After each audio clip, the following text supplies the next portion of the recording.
Welcome to Well Played Podcast, the show on all things playful and joyous. This is a podcast about finding joy in the journey of life. Today I have Quinn Rollins with me, and we are talking about going back into the classroom. For some of us, that is just every year cyclical action. For others, it's a step back into the classroom for the first time in a long time, and that happens to be partly Quinn's story. Before we get too into it, let's have Quinn introduce himself a little bit here. Hey, my name is Quinn Rollins, and I am a social studies teacher. I live in Salt Lake City, Utah.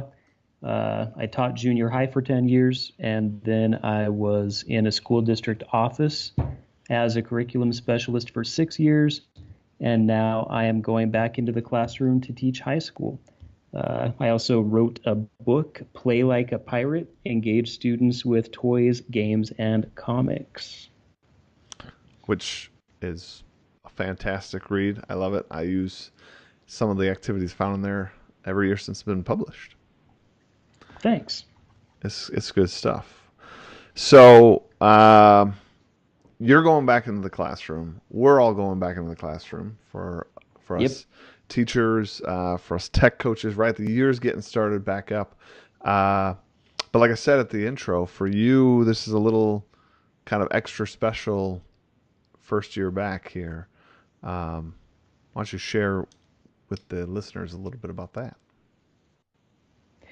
Yeah, so I've been out of the classroom for 6 years and been coaching teachers and training teachers and preaching to teachers about how to engage kids, about how to do things better, maybe step up their game a little bit. But I have always felt like I really belong there in the classroom with the kids. I mean, that I didn't get into education to sit in meetings in a district office. I got into education because I love kids. And so it is exciting to be going back into the classroom. It's also really intimidating. I'm going back to teach high school where I taught 12 and 13-year-olds, and now I'm going to be teaching like 17 and 18-year-olds. And it is intimidating. And also just knowing, I'm teaching alongside teachers that I was telling them how to do their jobs for several years, and now I'm alongside them. So sort of have to put my money where my mouth is, or practice what I preach, some sort of idiom. Sure. That is kind of an interesting position, really. Like anytime leadership's involved, either when the teacher sort of gets upgraded to sort of some leadership, or in your case, sort of going back into the sort of trenches alongside, that is an interesting sort of shift. But, as you prepare going back into those classrooms and like have to I always call it kind of turn the machine back on from summer. I'm thinking, we all sort of, I don't know, we're all like nervous and excited. It's just this interesting sort of night before Christmas sort of moment when, before kids come, filled with all sorts of emotion. What do you think, you coming into this, what are you anticipating for that first day for you and your students, in terms of what you want to roll out, the activity that you want to do? How are you going to set that stage for the year? Well, I think looking back at what I have done in the past, looking back at what some administrators have asked us to do in the past, I think I've made some mistakes, and I want to do it better than I used to do. I remember having years where the principal said, okay, every single class, you need to read your disclosure statement word for word to these kids so that everybody has everything. And I would try to make it fun, but ultimately it was us reading a piece of paper, and I did it like 8 times in one day, and the kids sat through it in each class, and a horrible first day of junior high. It's like I wouldn't want to come back to that. So coming into this school, into this high school, there is an expectation that we will cover the disclosure sometime in that first week. Um, Not necessarily read it word for word, but make sure the kids know the major points that are there. What I am most wanting to do with my first day is starting to establish the classroom climate, and that includes some rules, some expectations that I have for every kid, but it also includes, it's a history class, but we're going to have some fun. Um, I just updated a blog post about using Play-Doh on the first day of school over at quinrollins.com. And it's, I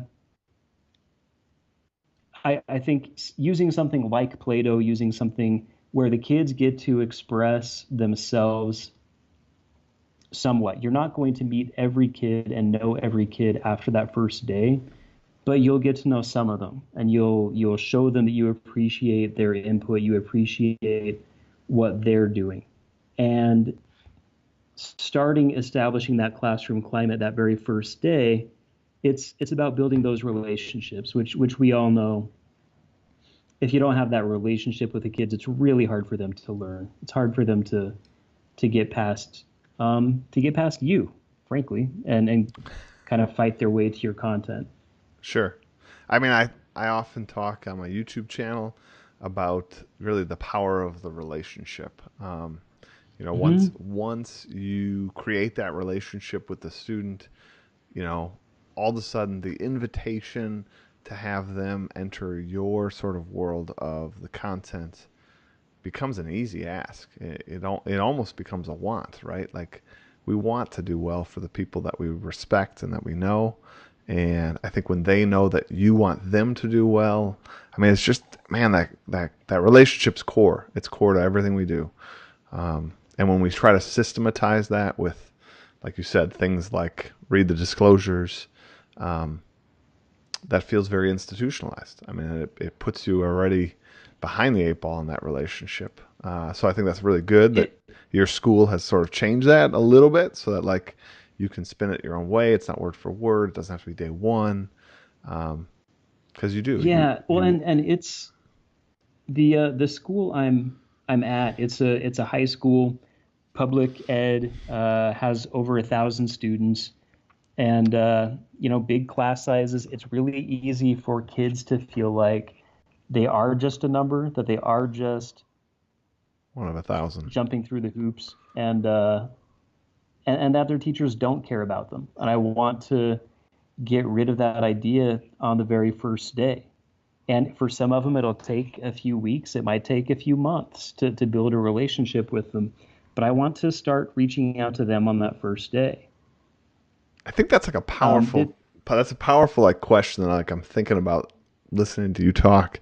You know, for the listeners, if you just like stop and think for a moment, like what are you going to do, or what have you done? If you're listening to this later in the year, you know, what have you done today to sort of strengthen your relationship with kids? You know, I think well, that's like a right between the eyes and question. and if I don't know, I feel like sometimes we look at other teachers, um, and honestly, especially some of these teacher authors like me, like you, and you're like, wow, they never have a bad day. Every single day, they're doing amazing things. And I'm not. I have some days where I'm off. I have some days where I'm tired. I have the day after parent teacher conferences, and I'm like, kids, don't even talk to me. Don't. But if we already have that relationship, I can forgive when they have a bad day. They can forgive when I have a bad day, It's true. because we recognize that we're individuals, we're people, and I am in the role of teacher. They're in the role of student, but ultimately, we're trying to make this an enjoyable experience where I learn from them and they learn from me.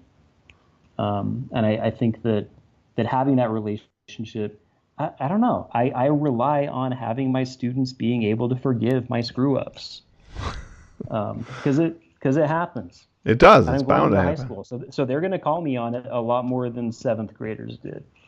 Ooh, I don't know about So that. I don't know. I don't know if I'm gonna agree with you that middle school kids.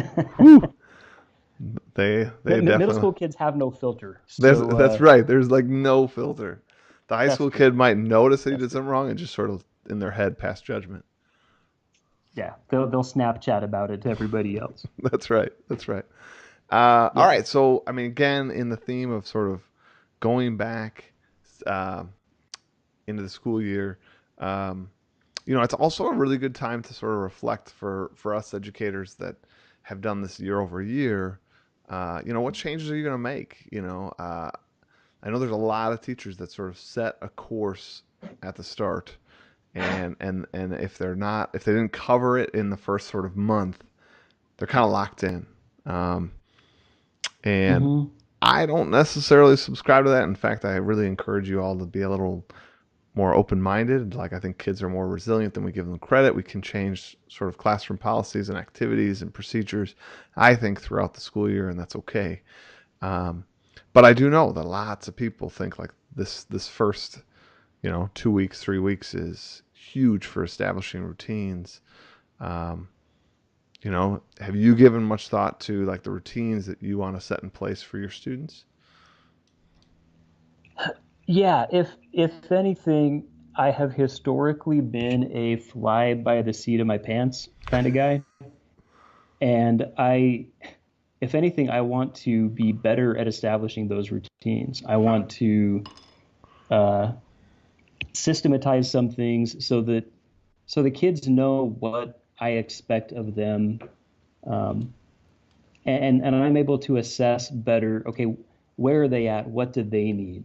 Mm-hmm. I want to get more student feedback than I used to get, and things like Google Forms and Google Classroom. There are more ways for them to give me instant feedback than there were 6 years ago when I was last in the classroom, and uh, and so I want to reach out to them more, but I also want to kind of lock down some of those procedures and some of those expectations, and they may change over the course of the school year.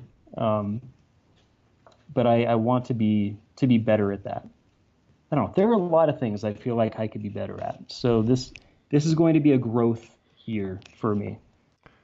But I growth is never painful, so I'm excited. Well, I mean, I think it's awesome that you sort of say it's a growth year because I think sometimes teachers, I don't know, want to act like they all have it together, and like honestly, Oh man, not our me.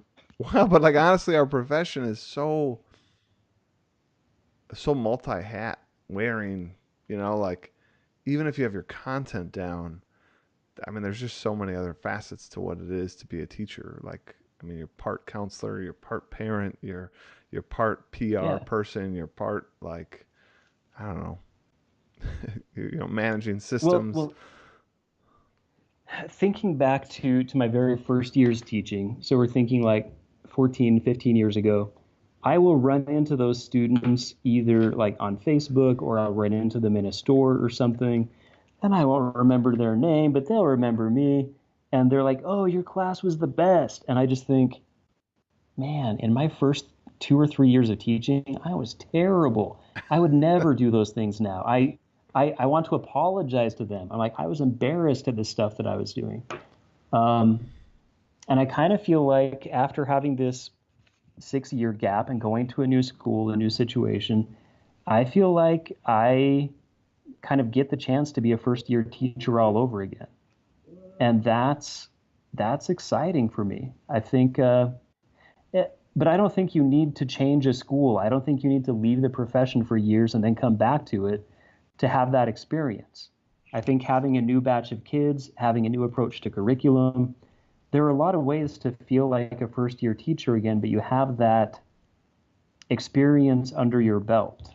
And if you're willing to try new things, you're going to be able to have that great experience again. My um, head of our school gave a kind of opening statement. I think it was 2 years ago, and it's probably the only opening statement I totally remember, if truth be told.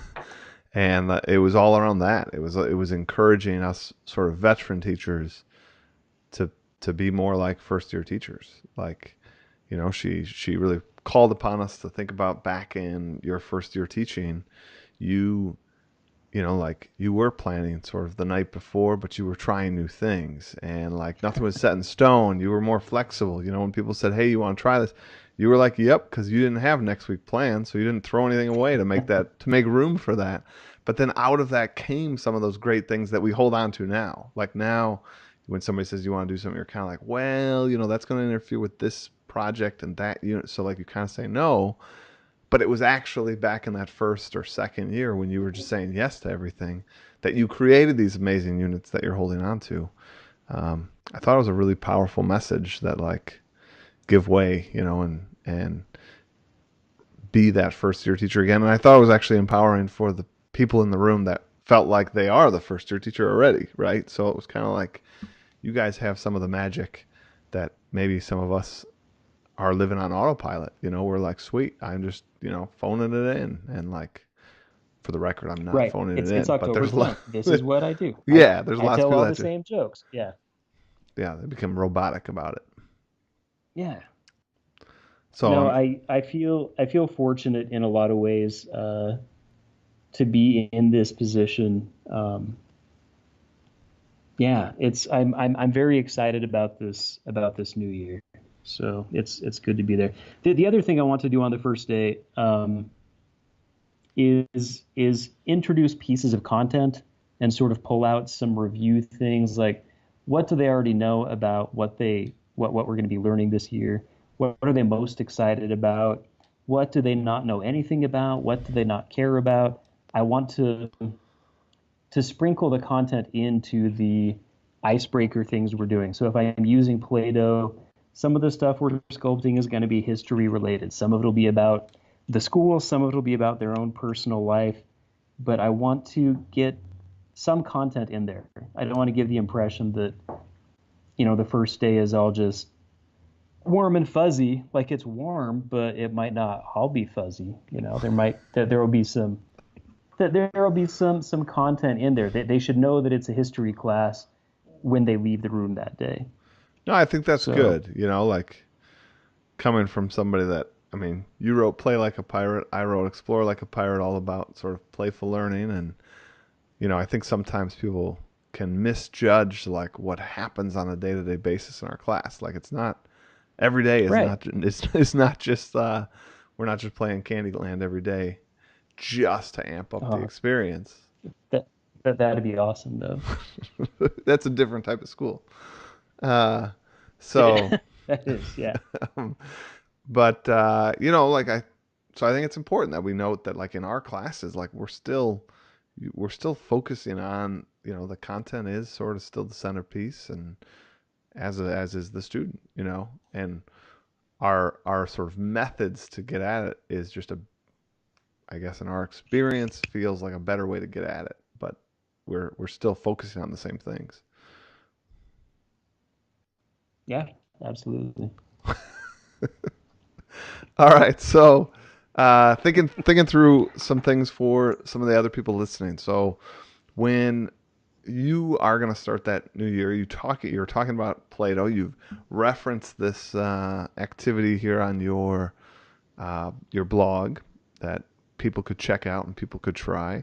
Uh, what are some other like, maybe it's not first day, but like what sort of like other activities do you and I do in that first 2 weeks?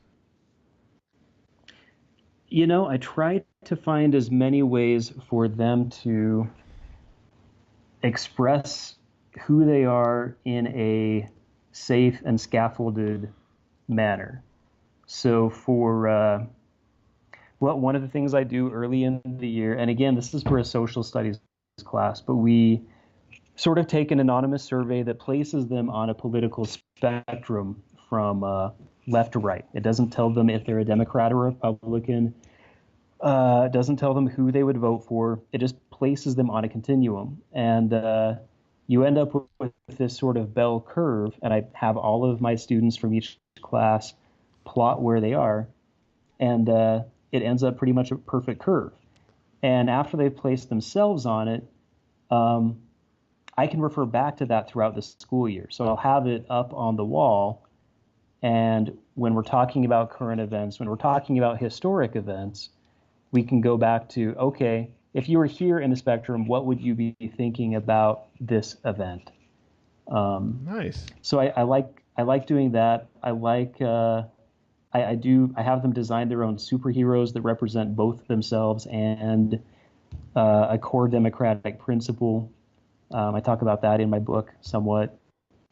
Um, there are, I don't know, there's so many things to do. In this first month, I really try to bring it back to them as often as I can. And part of it is me getting to know the personalities of these kids. And part of it is them knowing that they're going to have fun in this class and that I do care about what they're saying. I put up their work on the walls. I'm going to be doing that with juniors and seniors. You know, it's like they I want think to see their work up on the wall too. I think that that's one of those things we forget to do. I mean, I think that's so awesome to hear you doing that. In sort of my line of work, my sort of book take is a lot of times high school teachers are the ones that I often have a little bit of resistance in terms of gamification. They're like, well, our high school kids wouldn't. And it's like, oh my, like I have helped countless high school classes do this. And everyone comes back and says like, they dig it, they eat it up, almost more so because they've been in this like drought, like this, and then all of a sudden your class, that activity, that frame of reference with sort of the game style, and in this case, sort of a display, right? Like part of a game is status. So having that status of like, dude, my paper made the wall, my superhero made the wall. I think they like it Yeah. more than you would know. So that's so good to hear that you're Well, doing it. something that is a source of frustration for me, as the father of two sons that are in high school, as someone who works with a lot of high school teachers, you have teachers who talk at kids for 90 minutes and say, "Well, I'm preparing them for college." No, you are. They want to be engaged too. They want to have fun. They want to be excited about what they're learning. So if you're lecturing, lecture some. There's some stuff that can be delivered via lecture, but you also need to do things uh, that make them care about being in that room with you. Yeah. And so I think things like gamification, things like having a day sometimes where you use Legos or you use Play-Doh, where you talk about superheroes, that kind of seasons the rest of your curriculum.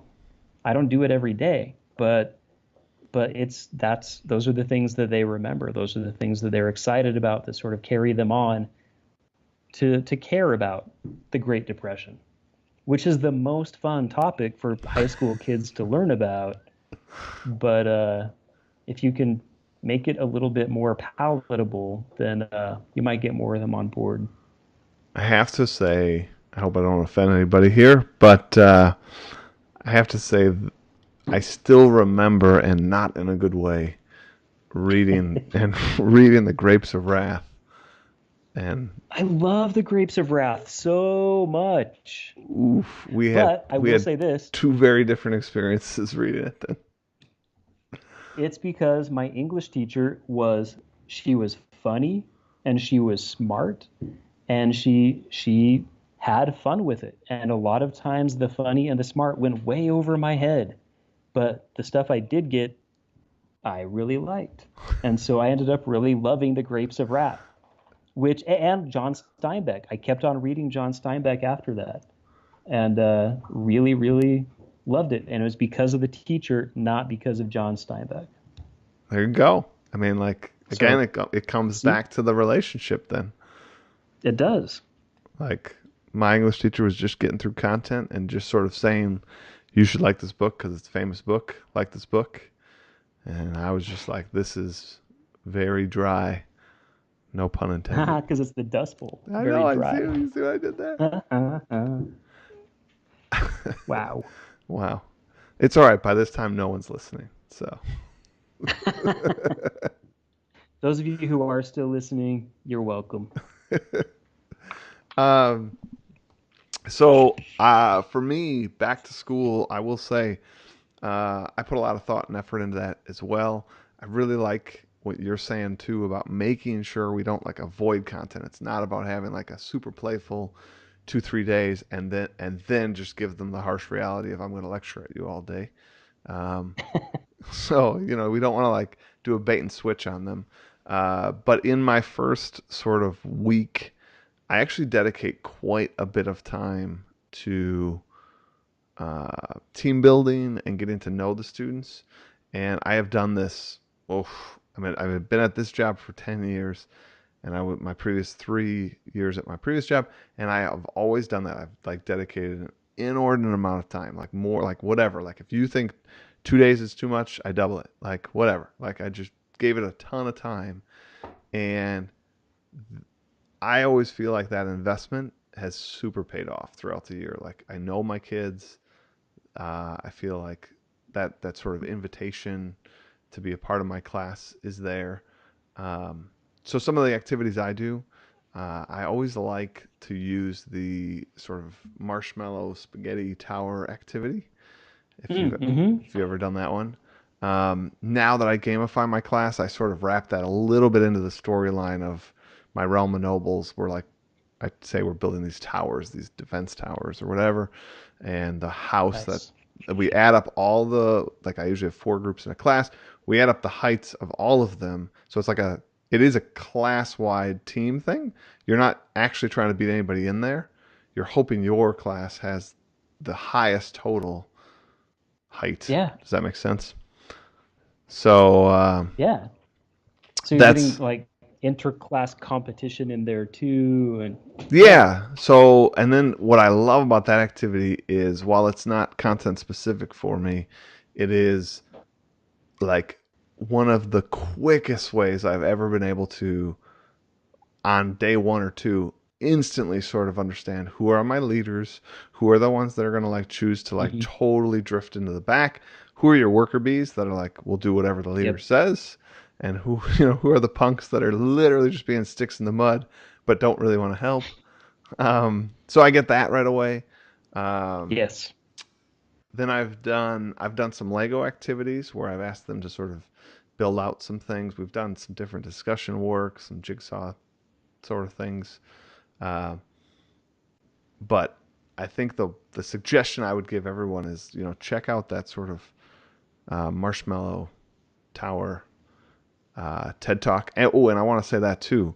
The TED talk on that is only like 6 minutes or something. And Hmm. so actually after we do it, I actually do play that whole TED talk in its entirety because it is just a powerful message about learning from failure, iteration, and like typically, and what he says typically happens in my class that people really move towards one design and it's like they only put the marshmallow at the top in the last like minute, so they're not able to like learn from that failure where he talks about the kindergartners are like the second best at doing this because they're constantly putting the marshmallow on the top. Like they build it up an inch, they put it on the top, and they learn from that. Um, so if you're going to do it, check out the TED Talk as well. Nice. Uh, so I got to say, I can't believe it, but our 30 minutes is up. So before we go, I want to give you our reflection quote here. You ready? I am ready. Sweet. All right, so I think this really fits today what we're talking about, how we're talking about it. It comes from F. Scott Fitzgerald, and it goes as this: Strength shows not only in the ability to persist, but the ability to start over. How does that for you connect to what we're talking about? I think about those days, those hard days where you teach something in first period and it doesn't work, but you keep on doing it the same way in every class after Nice. that. And for, F. Scott Fitzgerald, that would be persisting. And sometimes persisting isn't going to help you. It's not going to help your kids. And you go home at the end of the day and you're just beat. You didn't get energized because you didn't take a step back and look at what you're doing and start over. And I said before, I feel very fortunate this year. I feel like I do get to start over, but that's one of the great things about our profession is that when we come back to school in August or September, we have that chance to start over. It's not like we're in business. We're not in accounting. We are in education, and we are able to get that new batch of kids each year. We get to start over, and we can do things better than we've done them in the past. And I love that. Echo, same. Love, I love, that idea that every year is a new year. But what I want to sort of encourage everyone this year, if you want to join me in on this, listeners, but what I really want us all to recognize is that every day is a chance to start over. So like Quinn's saying, every Yeah. hour is a chance to make an adjustment. Like, don't put off being that better version of yourself to next year when you're like, well, I'll put this new idea in place next year. Like, step up, do it now. Like, I always tell my sixth graders, this is their one time in sixth grade world history. Like, how are they going to leave a legacy? And I think when we flip that question around on ourselves, that this is our one time teaching this batch of kids, don't wait till Yep. next year to get it right. Do it now. Absolutely. So, well, I mean, Quinn, thank you so much for joining us on Well Played. This is your second time on the show, and it's great to have you back. Thank And you. I'm yeah, I'm happy to be back. nice. And everyone else, if you are listening to this on the day that it came out, this is the last day of the Hive Summit. So make sure you watch those videos. If you're listening to this any other day than the day that it came out, uh, you missed the Hive Summit, but you can still go to you missed it. You can still go to hivesummit.org and sign up to be on the mailing list so that you don't miss any other PD updates. There are going to be many more things shared throughout the school year about PD that's happening and good ideas shared out from the likes of people like Quinn. So stay tuned on that. And everyone, thanks so much for listening. It is an honor every week to sort of learn, listen, and play with you guys. So enjoy your week and play on.